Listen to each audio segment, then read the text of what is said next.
Як крыша Ігора Кавалевіча чарговы раз яго выратавала. Прэзідэнт, якога Яўген Булойчык сапраўды падтрымлівае. І ўсё больш людзей пачынаюць у пабліку падымаць тэму чорных спісаў у футболе. Да чаго гэта можа прывесці? Гэта ютуб-канал Часнок, мяне зваць Ярослав Пісаренко, вітанкі ўсім. Ну што, крачу наперад.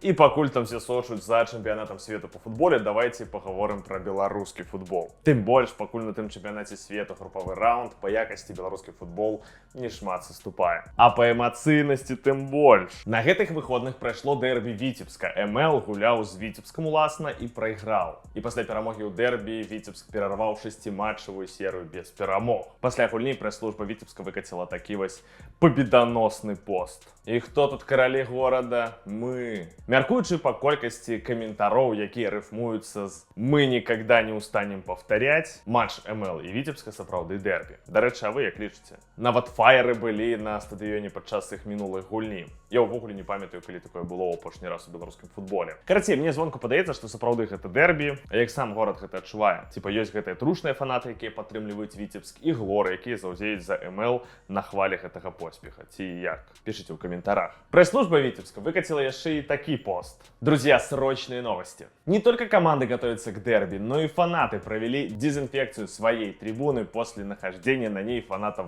Газана. После таких гостей понадобилась обработка высшего класса. Коли вы не ведаете, кто такой Газан, я вас вельми добро разумею. У анонсе от Maxline писали, что Газан, цитата, «исполнитель хитов 6-7, ті там 6-7, бархатные тяги и чё за лев этот тигр». Крацей, нейкая расійская музычная зорачка, якую закупілі букмекеры з МЛ. Ну, але я не асуджаю. Разумею, чаму фанаты Віцебска пасля рабілі дезінфекцыю на стадыёне, але я не асуджаю. Добра, што МЛ не Газманова прывезлі, бо ў такім выпадку высілкаў па дезінфекцыі не хапіла б. І стадыён прасцей было ўжо проста зруйнаваць. Блин, наступная навіна просто мяне давяла да экстазу. Ну, гэта нават не навіна, гэта заява Яўгена Булойчыка, кіраўніка Федэрацыі футбола. Ён адправіў... Ладно. Я некалькі разоў правяраў, чы не савецкая Беларусія гэта, але не, навіна сапраўды існуе. Так вось, ён адправіў віншаванне Флорентина Пересу, які пераізбраўся на пост прэзідэнта Реала. Что сказал Булойчык? Эта победа свидетельствует о непоколебимом доверии и огромном уважении к вашим лидерским качествам. Ну вот, лидерским качествам, а? Могу с уверенностью сказать, что статус клуба в мире футбола – это отражение ваших неустанных усилий, многолетних преданности делу и стремления к совершенству. Одразу бачна, што у АБФФ каціруюць толькі моцных таких шматгадовых лідараў. Віншаваць нейкіх временшчыкоў еўрапейскіх. Ды каму гэта трэба? З кім там ввогуле размаўляць? Іншая справа Перес. Колькі ён год у кірма мадрыдскага Рэала, а? Дарэчы, Лапорту Булойчык не віншаваў, калі той пераізбраўся на пост прэзідэнта Барсы. Адразу бачна, чыі гульні глядзяць у доме футбола часцей. Пенальти а favor del Real Madrid.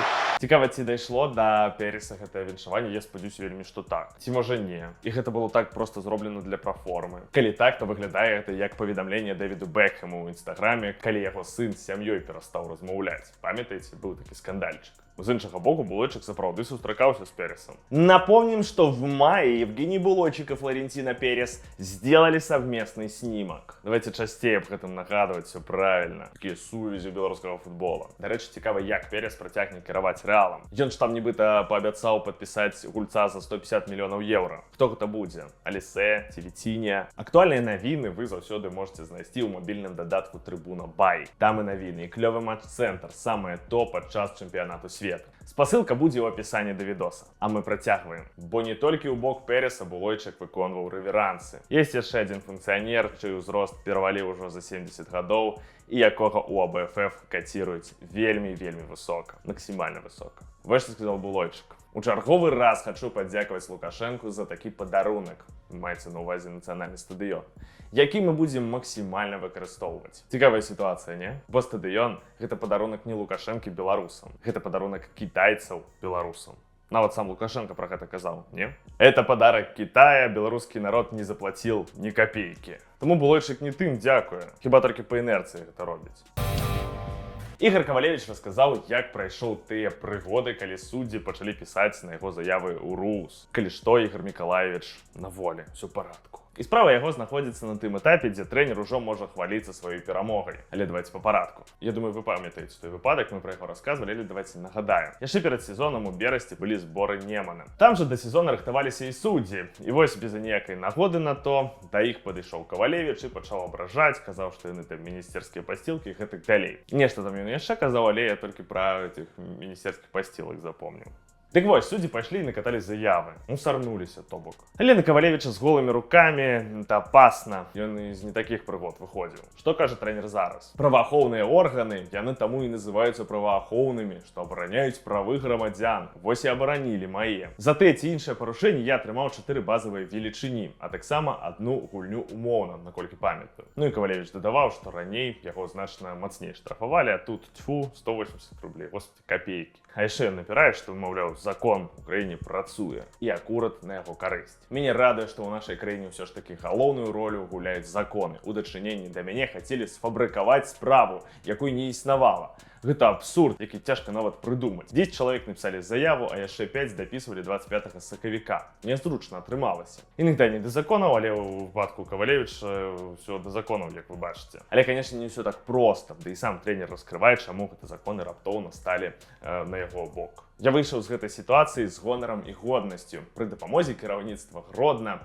якому вельмі ўдзячны і пры падтрымцы многіх людзей. Ну, то бок разумеем, у якім выпадку законы ўстаюць на сапраўды бок грамадзяніна. Напэўна, толькі пад пратэкцыяй таго самага кіраўніцтва Гродна Кавалевіч можа паводзіць сябе так, як ён сабе паводзіць. Канешне, толькі дзякуючы гэтаму ён, падаецца, першым з усіх у Беларусі казаў аб тым, што чорныя спісы міністэрства спорту трэба скасаваць. І за гэта яму нічога не было, бо, падаецца, статус Караніка і Караева ўсё ж вышэй, чым статус Кавальчука. Таму, як мы бачым, Кавалевіч на расслабоне. А улічваючы, што там і сама Наталя Качанова ў блізкіх з ім, ну, прынамсі так казалі. Ну, які тут Кавальчук, што ён тут зробіць? Але час ад часу вось гэтыя перформансы Кавалевіча сапраўды пераходзяць у нешта такое саўгаснае. Хаця я так скажу, што для мяне Кавалевіч хутчэй пазітыўны персанаж, не без хібаў, але пазітыўны. Андрей Капскі зноў шмат чаго цікавага расказаў. І я думаю, тут сапраўды ёсць над чым паразважаць. Размовы кіраўніка БАТЭ тычацца тых самых чорных спісаў. Хлопцы гатовы былі, у прынцыпе, аддавацца цалкам за клуб, за сцяг, за краіну, каб яе праслаўляць на міжнароднай арэне. Тое, што іх уцягнулі ў нейкія гісторыі, у якія ім не трэба было лезці, ну, як бы гэта віна тых людзей, хто ўцягнуў. Ды і зразумела, што іх віна ў тым, што яны не падумалі. Ужо мільён разоў я гэта чуў, насамрэч, што вінаваты нейкі там людзі, хто ўцягнулі бедных футбалістаў у, цытата, нейкія гісторыі. Не, давайте мы тут до конца ўжо будзем казаць, гэта не нейкія гісторыі. Футбалісты, якіх у краіне адмянілі, выступілі супраць гвалту. І толькі так. Іншых запатрабаванняў у іх просто не было. Але давайте далей. Для мяне вельмі балючым быў 23-й год, таму што тады была класная каманда. Сябе вінавачу за тое, што я стрэліў сабе ў нагу тым, што адны людзі казалі нікога не слухаць, рабіць што хачу, пераможцаў не судзіць. Хтосьці казаў, што не гуляй з агнём, будзе дрэнна. І мы паехалі на Еўракубкі. Тады зрэзаным складам. Я сябе вінавачу за тое, што не зрабіў, напэўна, ўсё магчымае, чтоб хаця б Стаса Драгуна мець магчымасць захаваць. І самая важная частка. Ён цяпер працуе ў футболе, прайшоў пэўныя стадыі, каб застацца ў футболе. Але тады мне нельга было з ім працаваць. То бок Капскі малодшы кажа аб тым, што яму забаранілі супрацоўнічаць з шэрагам гульцоў праз чорныя спісы. І ён там нібыта вагаўся, можа ўзяць іх вось пад Еўракубкі, маўляў, дзеля краіны ж змагаемся. Ребята здзейснілі нейкую памылку ў жыцці. У той момант ім не далі магчымасці яе неяк выправіць, згладзіць. І тым самым мы яшчэ ударылі па іміджы футбола і па іміджы краіны. Я лічу, што мы не выйшлі ў групу толькі з прычыны іх адсутнасці, таму што не было вопытных гульцоў. Ну і карацей усё ў гэтым духу. Я вось пачытаў гэта, і мне падаецца, што гэта даволі насамрэч добры крок. Не канкрэтна тое, што кажа малодшы Капскі. Па яго словах, вінаватыя ва ўсім гульцы, якія выступілі супраць гвалту, а не рэжым, які гэты гвалт ужывае. Мне падаецца, што вельмі крута, што тэма чорных спісаў пакрысе легалізоўваецца. Пра яе публічна гавораць. Не толькі нейкія там беглыя, а і тыя, хто ў беларускім футболе працуе. Чаму гэта важна? Мне падаецца, каб нешта скасаваць ці перажыць, трэба на пачатку гэта прызнаць, як мінімум. Натуральна прызнаць, што такое ёсць, што гэта не чуткі, што гэта не выдумкі, што БАТЭ сапраўды не здолеў там выйсці ў Еўракубкі ў 23-м году толькі праз тое, што забаранілі ім браць на гульню нейкіх там футбалістаў. І вось мне падаецца, што калі беларускі футбол, і не толькі ён, зразумее цалкам, што такое гэтыя чорныя спісы і як гэта несправядліва, толькі тады ён можа зрабіць крок наперад. Хаця, канешне, адбудзецца гэта дакладна не заўтра. Пакуль мы на той стадыі, калі ўсімі малітвамі атрымалася вярнуць у футбол Ігора Стасевіча. Дзякуй Богу, ён падтрымлівае форму, трэніруецца, пастаянна да каманды ездзіць, займаецца з імі. Яны адзін аднаго адчуваюць. Зразумела, хацелася б, каб гульнявая практыка таксама ў яго была б з гэтымі хлопцамі. Мы, АБФФ, зрабілі ўсё, што ад нас магчымае. Усе дакументы пададзены ў Мінспорт і чакаюць свайго разгляду. А там жо, як вырашаць вышэйшыя сілы. Якія дакументы, чаму міністэрства павінна нешта там вырашаць? Гэта Капскі, конечно, не тлумачыць, ну, прынамсі, пакуль. І зноў-такі хочацца вярнуць тое адчуванне, што так, як працуе беларускі футбол сёння, гэта не норма. Гэта капец, якая не норма. І паўтарусь, добра, што такое прагаворваюць і фіксуюць. Можа, калі-небудзь людзі паглядзець на гэта всё і падумаюць, што, блядь, у нас тут адбываецца, які чорныя спісы. Чаму нам гэта патрэбна ўвогуле? Спадзяюся, гэта будзе пры нашым з вами жыцці. Таму будзем чакаць добрых навін. Лайкі, падпіскі, каментары, гэта всё нас вельмі радуе. Будзем чакаць добрых навін. Пакуль.